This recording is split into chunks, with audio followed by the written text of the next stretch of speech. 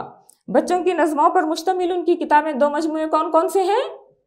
زمین کے تارے اور جگ جگ جیو۔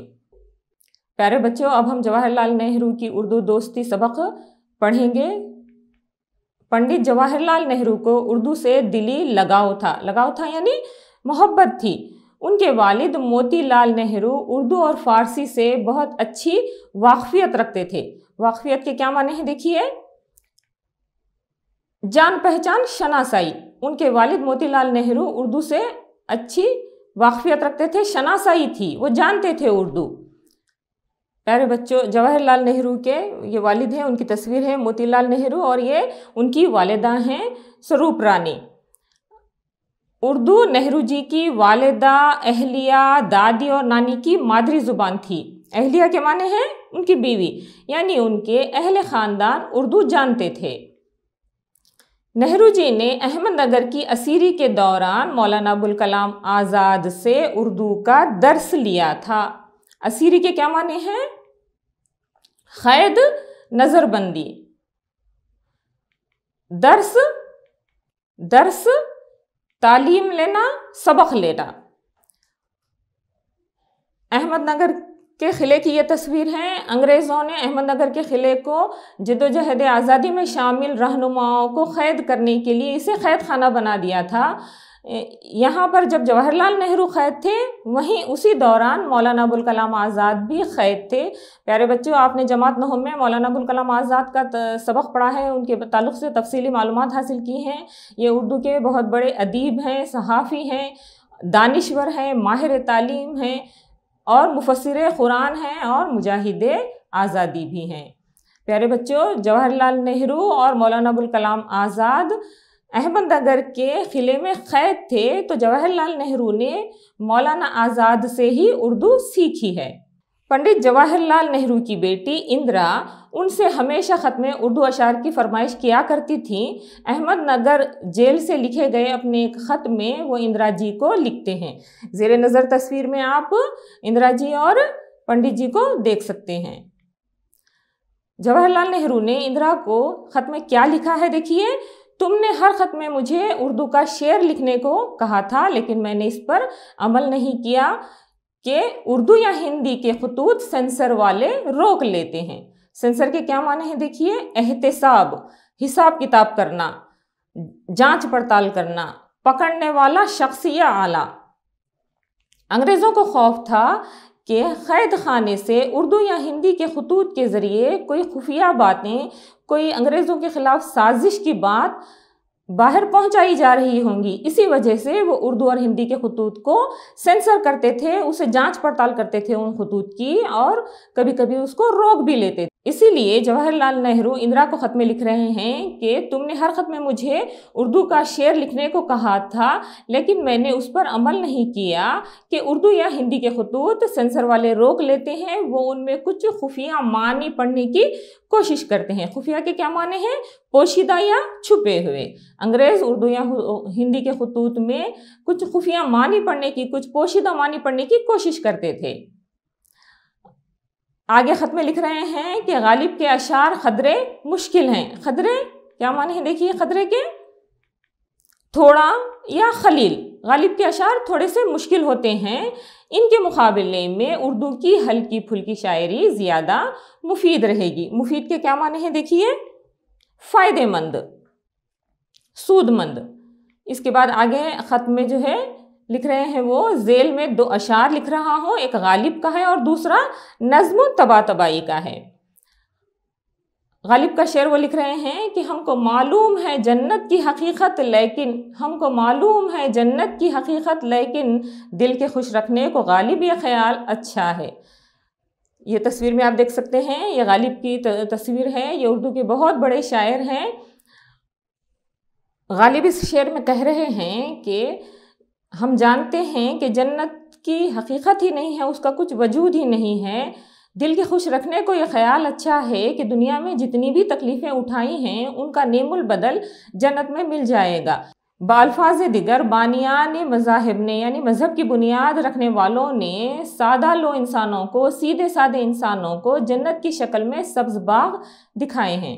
عزیز طلباء و طالبات، غالب کی شاعری بہت بلیغ ہے، ان کے اشعار کی تشریح مختلف طرح سے کی جا سکتی ہے، اسی لیے جواہر لال نہرو کہہ رہے ہیں کہ غالب کے اشعار قدر مشکل ہیں، ان کے مقابلے میں اردو کی ہلکی پھلکی شاعری مفید رہے گی۔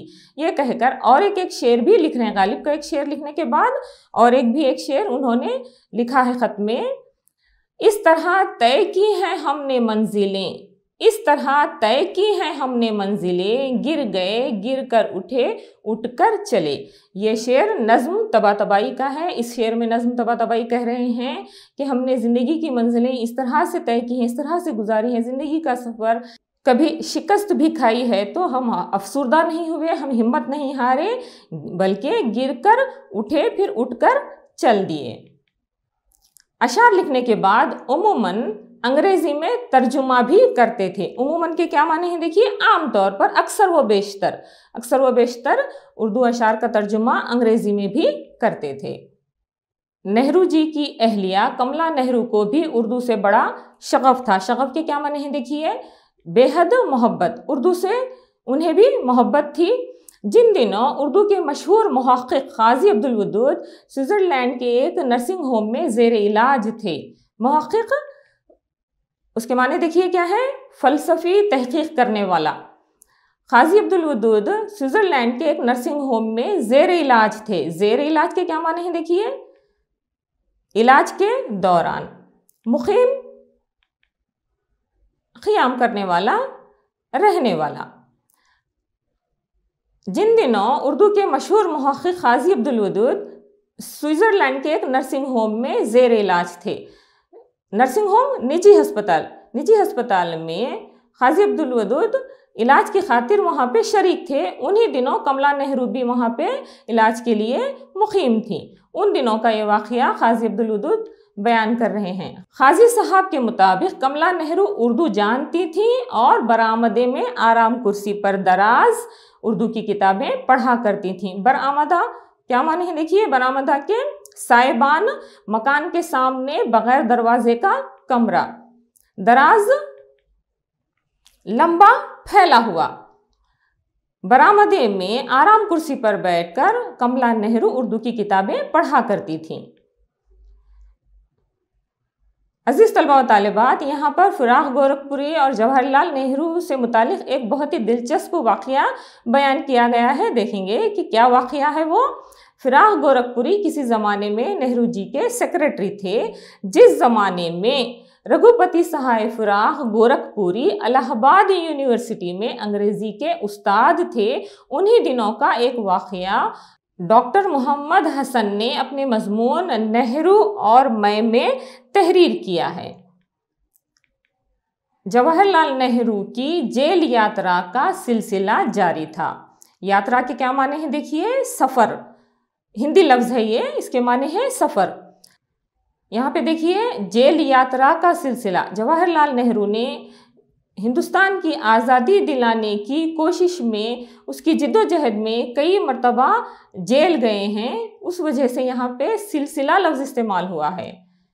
جیل سے چھوٹ کر آئے تو ملنے والوں میں ایک صاحب کا کارڈ سامنے آیا، لکھا تھا آر سہائے فراق۔ کارڈ پر کیا لکھا ہوا تھا؟ آر سہائے فراق لکھا ہوا تھا۔ نہرو جی نے ذہن پر زور ڈالا، کچھ یاد نہیں آیا۔ حالانکہ وہ ایک زمانے میں نہرو کے سیکریٹری تھے، لیکن یہاں پہ رگھوپتی کی جگہ اس کو مخفف کر کے آر لکھا گیا ہے، اور اس کے علاوہ فراق تخلص بھی اضافہ ہے یہاں پہ، تو اس وجہ سے نہرو جی پہچان نہیں پائے کہ یہ کس کا کارڈ ہے۔ اتنے میں فراق صاحب داخل ہوئے. جواہر لال نہرو نے تپاک سے خیر مقدم کیا. تپاک کے کیا معنی ہیں دیکھیے. شوق، گرم جوشی سے آؤ بھگت کیا ان کا. خیر مقدم کرنا، خوش آمدید کہنا، آؤ بھگت کرنا. بہت ہی گرم جوشی سے، خوش دلی سے انہیں خیر مقدم کیا. اور کہا، ارے رگھوپتی تم ہو، فراق کب سے ہو گئے؟ فراق صاحب نے مختصر لفظوں میں جواہر لال نہرو کی جیل یاترا کے دوران شاعری کرنے کا حال سنایا تو نہرو جی بولے، اس بار جیل گیا تو تم رگھوپتی سہائے سے آر سہائے فراق ہو گئے، اگلی بار جیل گیا تو تم فقط ہائے فراق رہ جاؤ گے. عزیز طلبہ و طالبات، اس لفظ پہ توجہ دیجئے. فقط ہائے فراق کیا معنی ہے دیکھیے. ہائے ایک کلمہ تاسف ہے، افسوس. فراق کے معنی ہے جدائی. ہائے فراق یعنی افسوس، جدائی. پیارے بچوں، اس واقعے سے نہ صرف جواہر لال نہرو کے ظریفانہ مزاج کا اندازہ ہو رہا ہے، بلکہ یہ بھی معلوم ہو رہا ہے کہ وہ اردو الفاظ کی نزاکت اور خوبصورتی سے بھی واقف تھے. یہ جان کر شاید بہت لوگوں کو تعجب ہو کہ پنڈت نہرو لال کو الف سے نہیں بلکہ عین سے لال لکھتے تھے. ظفر پیامی اپنے ایک مضمون میں لکھتے ہیں کہ مصر کے جمال عبد الناصر سیاستدان اور وہ مصر کے دوسرے صدر بھی تھے. ان کے دورہ ہند کے موقع پر ایک محفل میں نہرو جی نے جمال عبد الناصر سے جب یہ کہا کہ میرے نام کے تینوں الفاظ جواہر لال نہرو عربی یا فارسی سے آئے ہیں، تو جمال عبد الناصر نے یہ سن کر جواب دیا کہ یہ الفاظ فارسی نہیں بلکہ خالص عربی کے ہیں. جواہر جوہر کی جمع ہیں اور لال سرخ رنگ کے جوہر یا قیمتی پتھر جیسے الماس، یاقوت، ہیرا وغیرہ. خالص اصل، کھرا، صاف. جواہر لال نہرو نے عبد الناصر سے جب یہ کہا کہ میرے نام کے تینوں الفاظ عربی یا فارسی کے ہیں تو انہوں نے جواباً کہا کہ یہ فارسی کے نہیں بلکہ خالص عربی کے الفاظ ہیں. پنڈت جواہر لال نہرو کی اردو دوستی کا یہ ناقابل فراموش واقعہ بھی ہماری نئی نسل تک پہنچنا ضروری ہے. ناقابل فراموش کے کیا معنی ہیں؟ نہیں بھولنے کے لائق.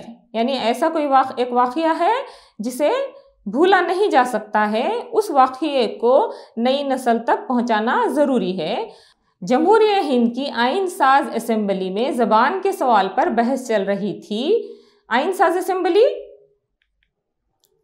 قانون بنانے والی جماعت. سوال یہ تھا کہ کن زبانوں کو 8ویں جدول میں رکھ کر قومی زبان کا درجہ دیا جائے. جدول، فہرست، نقشہ. عزیز طلباء و طالبات، آئین ہند کی 8ویں جدول میں شامل 22 قومی زبانیں یہ ہیں جن میں اردو بھی شامل ہے. پنڈت نہرو نے جن زبانوں کی فہرست پیش کی تھی ان میں اردو بھی تھی. اس پر جبل پور کے ایک کانگریسی سیٹھ گووند داس نے چلا کر پوچھا، اردو بھلا کس کی مادری زبان ہو سکتی ہے؟ پنڈت نہرو نے اسی جھلاہٹ کے لہجے میں چیخ کر جواب دیا. جھلاہٹ کے کیا معنی ہے دیکھیے. غصہ. غصے میں انہوں نے جواب دیا، اردو میری اور میری دادی کی زبان ہے. اردو کے فروغ کے لیے نہرو نے ہمیشہ مخلصانہ کوششیں کی ہیں. اس باب میں فرقہ پرستوں اور متعصبوں کو ترکی بترکی جواب دیتے رہے. فروغ، ترقی، روشنی، چمک. عزیز طلبہ و طالبات، یہاں پہ حروف تھوڑے بکھر گئے ہیں. مخلصانہ، خلوص سے، خالص، سچا. فرقہ پرست، اپنی جماعت کا طرفدار. متعصب، تعصب کرنے والا، بے جا حمایت کرنے والا.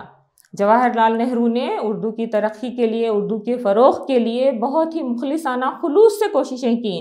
اس ضمن میں، اس باب میں اگر کوئی تنگ دلی کا مظاہرہ کرتے، کوئی متعصب پسند ہوتا، کوئی تعصب پسند ہوتا، فرقہ پرست ہوتا، تو انہیں وہ ترکی بترکی جواب بھی دیتے تھے۔ ترکی بترکی جواب دینا یہ ایک محاورہ ہے جس کے معنی ہے جیسا کوئی کہے ویسا جواب دینا، سخت جواب دینا۔ عزیز طلباء و طالبات، محاورہ کسے کہتے ہیں دیکھیں گے، وہ کلمہ یا کلام جسے اہل زبان نے لغوی معنی کی مناسبت یا غیر مناسبت سے کسی خاص مفہوم کے لیے مخصوص کر لیا ہو۔ جیسے ترکی بترکی جواب دینا یہ ایک محاورہ ہے۔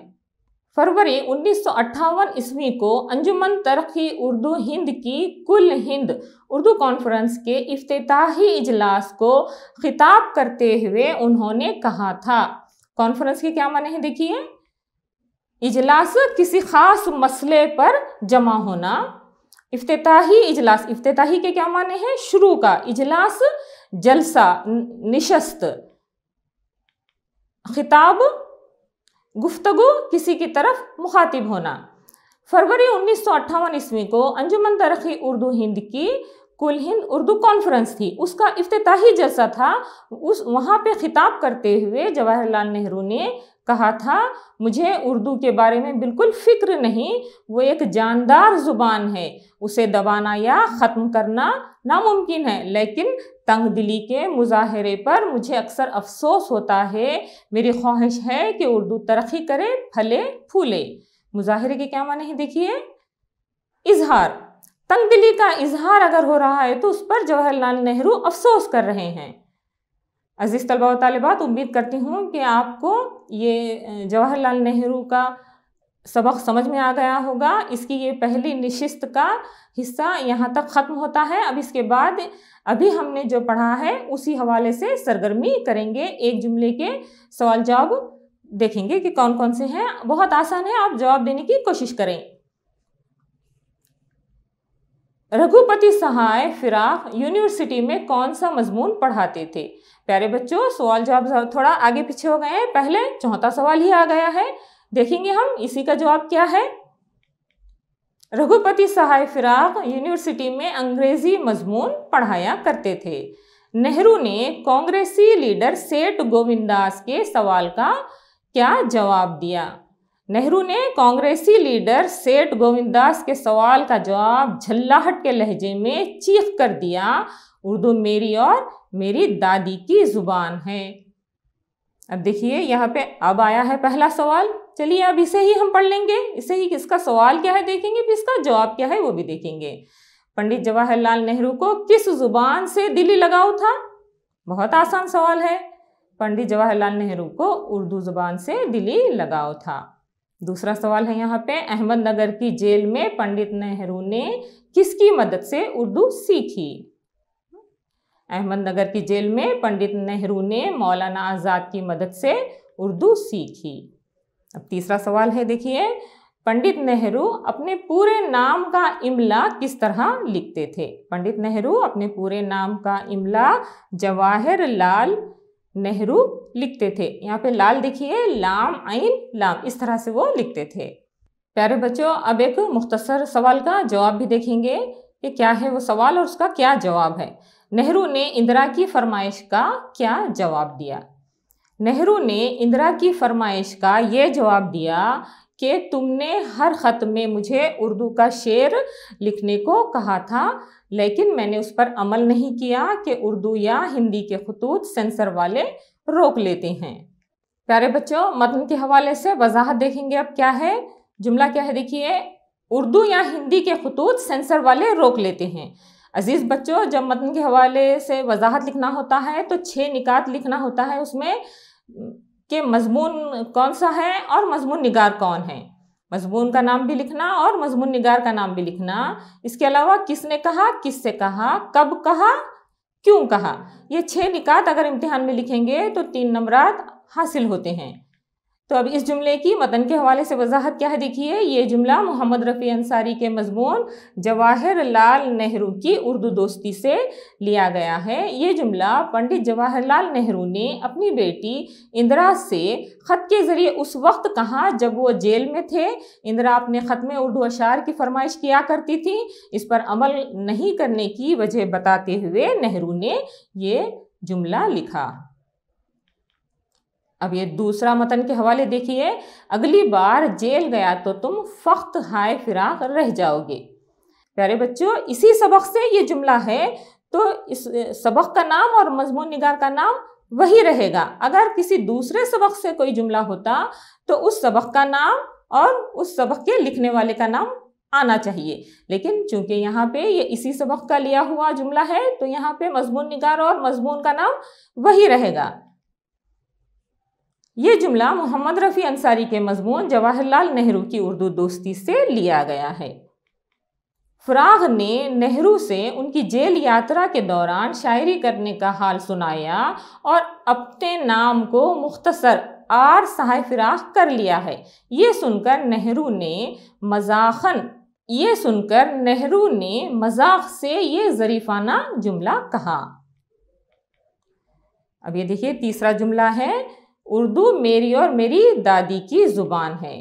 تو دیکھیے یہ پہلا جو جملہ ہے، یعنی کہ جو دو نکات ہیں وہ سب کے لیے یکساں ہیں کیونکہ یہ اسی سبق کے جملے ہیں. یہ جملہ محمد رفیع انصاری کے مضمون جواہر لال نہرو کی اردو دوستی سے لیا گیا ہے. نہرو نے اردو کو قومی زبان کا درجہ دینے والی زبانوں کی فہرست میں شامل کیا تو سیٹھ گووند داس نے اعتراض کیا. اس اعتراض کا جواب دیتے ہوئے نہرو نے سیٹھ گووند داس سے یہ جملہ کہا. پیارے بچوں، یہاں پہ غلطی سے نے آیا ہے، یہاں پہ سے آنا تھا. اردو بھلا کس کی مادری زبان ہے؟ اب یہ دیکھیے یہ اس جملے کی کیا وضاحت ہے. پہلا جملہ تو وہی رہے گا. یہ جملہ محمد رفیع انصاری کے مضمون جواہر لال نہرو کی اردو دوستی سے لیا گیا ہے.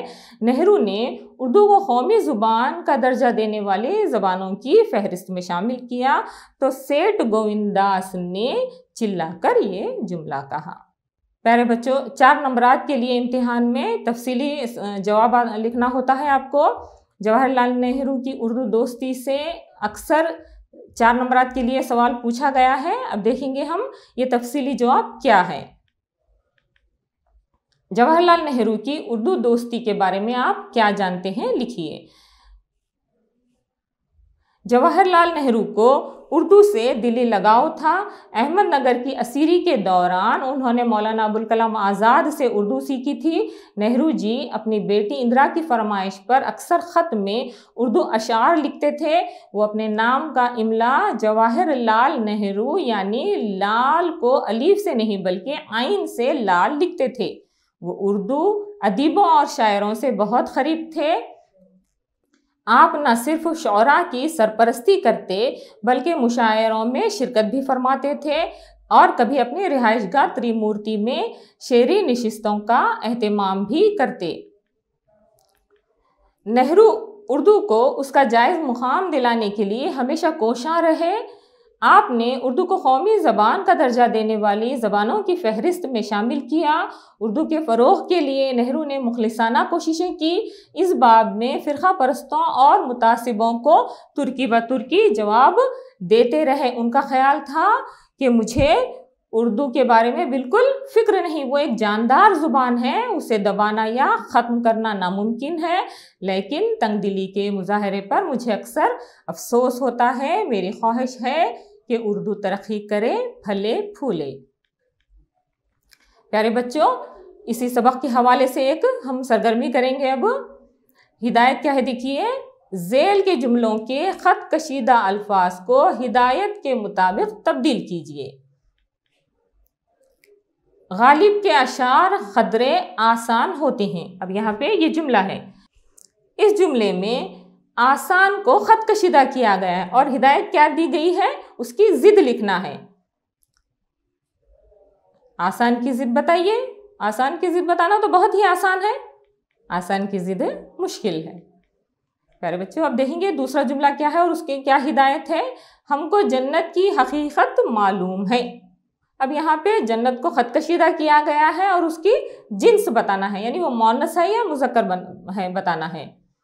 پیارے بچوں، جب ہم کسی لفظ کی جنس معلوم کرنا ہے تو اسے ایک چھوٹا سا فقرہ، ایک چھوٹا سا جملہ بنا کر دیکھنا۔ اگر ای آتا ہے تو مؤنث ہوتا ہے، اگر الف آیا تو مذکر۔ جیسا کہ ہم کہیں گے جنت اچھی ہے، اچھی میں ای آ گیا تو یہ کیا ہو گیا؟ دیکھیے مؤنث۔ اگر ہم کو زمین کی جنس معلوم کرنا ہے تو بڑی زمین، یہاں پہ بھی ای آیا۔ آسمان کی جنس اگر ہمیں معلوم کرنا ہے تو بڑا آسمان، وہاں پہ الف آیا بڑا میں تو وہ مذکر ہو گیا۔ اس طرح سے بعض الفاظ کی جنس چھوٹے سے فقرہ بنا کے بھی معلوم کی جا سکتی ہے۔ اردو ایک جاندار زبان ہے، یہاں پہ جاندار کو خط کشیدہ کیا گیا ہے اور اس کا مترادف لکھنا ہے۔ جاندار کا مترادف کیا ہے؟ زندہ۔ اردو ایک جاندار زبان ہے، یعنی کہ زندہ زبان ہے۔ جاندار، میرے نام کے تینوں الفاظ جواہر لال اور نہرو عربی یا فارسی سے آئے ہیں۔ الفاظ کو خط کشیدہ کیا گیا ہے اور کیا ہدایت دی گئی ہے؟ واحد لکھنا ہے۔ الفاظ کی واحد کیا ہے؟ لفظ۔ نہرو فرقہ پرستوں اور متعصبوں کو ترکی بترکی جواب دیتے رہے۔ یہاں پہ دیکھیے ترکی بترکی جواب دینا کو خط کشیدہ کیا گیا ہے اور کیا پوچھا گیا ہے؟ اس محاورہ کے معنی بتانا ہے۔ ترکی بترکی جواب دینا، جیسا کوئی کہے ویسا جواب دینا یا سخت جواب دینا۔ پیارے بچوں، اب میں آپ کو گھر پر کام دے رہی ہوں۔ عزیز طلباء و طالبات، امتحان میں صرف مشقی سوالات ہی نہیں آئیں گے بلکہ غیر مشقی سوالات بھی آئیں گے۔ سبق کے درمیان میں کہیں سے بھی کوئی سوال 1 نمبر کا، 2 نمبر کا، متن کے حوالے سے وغیرہ پوچھے جا رہے ہیں امتحان میں۔ تو اب میں یہاں پہ آپ کو متن کے حوالے بھی مشق میں سے نہیں دے رہی ہوں بلکہ سبق کے درمیان میں سے ہی ایک جملہ ہے۔ دیکھیے کیا ہے یہ؟ تم نے ہر خط میں مجھے اردو کا شعر لکھنے کو کہا تھا۔ اب یہاں پہ اس کی متن کے حوالے سے وضاحت لکھنا ہے۔ اس کے علاوہ اور ایک دیکھیے، اور ایک جملہ، ارے رگھوپتی تم ہو، فراق کب سے ہو گئے۔ اس کی بھی آپ کو متن کے حوالے سے وضاحت لکھنا ہے۔